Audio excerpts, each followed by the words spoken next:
pourra pas reprocher à la République des Pyrénées et à l'Éclair d'avoir abordé l'année 2021 de façon pessimiste, après pourtant des fêtes de fin d'année marquées une nouvelle fois par la pandémie. Au contraire, en ces débuts de mois de janvier, on tente de lister les bonnes nouvelles à venir au cours d'un exercice qui s'annonce encore très incertain. Mais l'actualité sanitaire nous rattrape malheureusement très vite. Le Premier ministre, Jean Castex, annonce un nouveau tour de vis. C'est la fameuse troisième vague. Pour éviter un reconfinement, on passe au couvre-feu à 18h. Image forte de cette ville sous cloche, ce Grand Prix de Pau disputé pour la première fois à l'hippodrome devant une tribune vide et dans une ambiance surréaliste. Peu à peu, en ce mois de janvier, la vaccination se met en place. D'abord dans les EHPAD, puis pour les plus de 75 ans. La Paloise Nicole fait la une en devenant la première vaccinée de Nouvelle-Aquitaine. Les centres de vaccination se mettent en place, notamment à Pau et à l'Escar. Les créneaux sont pris d'assaut. Conséquence directe de ce lourd contexte sanitaire, les remontées mécaniques n'ouvriront pas de l'hiver, avec un sacré manque à gagner pour nos stations.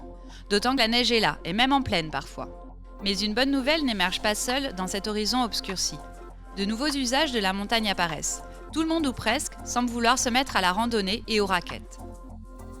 Les équipes vedettes du sport palois ne sont pas non plus dans une spirale très positive en ce début d'année. Mais on pose les bases d'un avenir que l'on espère plus radieux. Notamment à la section paloise avec l'annonce de l'arrivée d'un nouveau manager, Sébastien Piccheroni, et à l'élan où un projet de reprise par des investisseurs américains se profile. De façon générale, en Béarn, y compris en matière économique et y compris dans la restauration, on ne se laisse pas abattre par les événements et on entend se projeter sur ce fameux rebond que tout le monde attend. La météo fait des siennes en ce début du mois de février avec la tempête Justine qui n'épargne pas les Pyrénées-Atlantiques. Elle a raison de la tour médiévale de Sonnavaille qui s'écroule de façon spectaculaire. À la Reims, c'est un gros éboulement qui coupe l'entrée de la commune. Heureusement, le temps est plus clément pour les vacances de février, qui resteront très particulières. Les remontées mécaniques restent fermées, mais les familles sont nombreuses à venir en station pour prendre un bol d'air régénérateur. La bouffée d'oxygène, on l'a eu aussi avec la venue à Pau de Tony Estanguet, le patron des JO de Paris 2024, qui a fait passer le message de la résilience par le sport en cette année olympique et paralympique. Mais aussi avec l'épopée rafraîchissante de Billère en Coupe de France de foot, petit poussé du 7e tour face à Bayonne. Malgré 4 divisions d'écart, les Basques ne font la différence que par un pénalty à la 4e minute. Côté sport toujours, une page importante de l'histoire récente de la section paloise se tourne avec l'annonce du départ de Conrad Smith.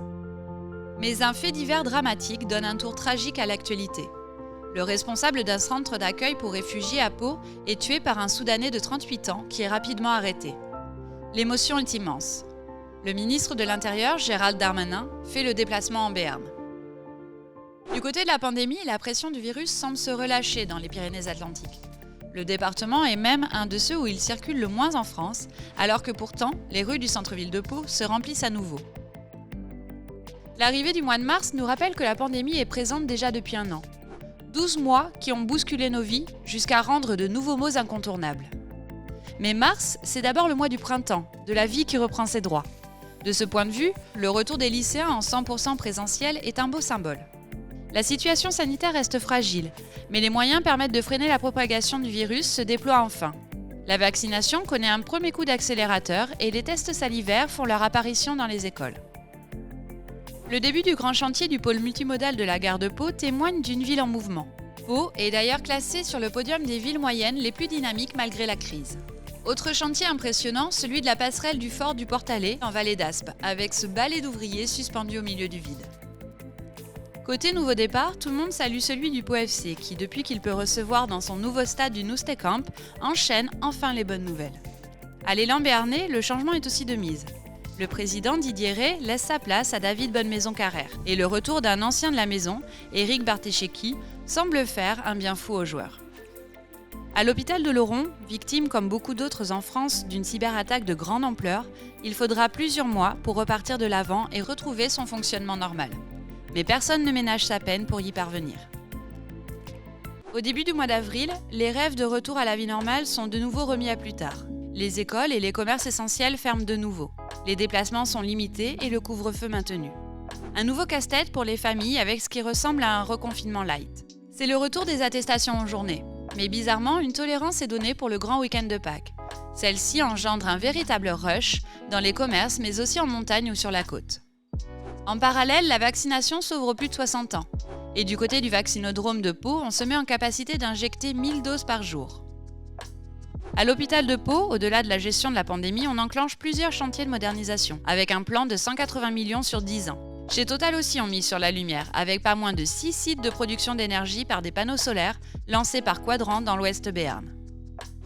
Mais c'est aussi sur les terrains de nos clubs pro que le soleil est revenu. L'élan se bonifie de match en match, et du côté de la section, qui enregistre l'arrivée d'un Sud-Africain champion du monde, Elton Jantjies, bat l'Aviron au hameau à l'issue d'un match complètement fou. En cette fin d'avril, c'est aussi sur le terrain sanitaire que l'on entrevoit la lumière. Jean Castex et Emmanuel Macron annoncent un desserrement progressif des contraintes pour début mai.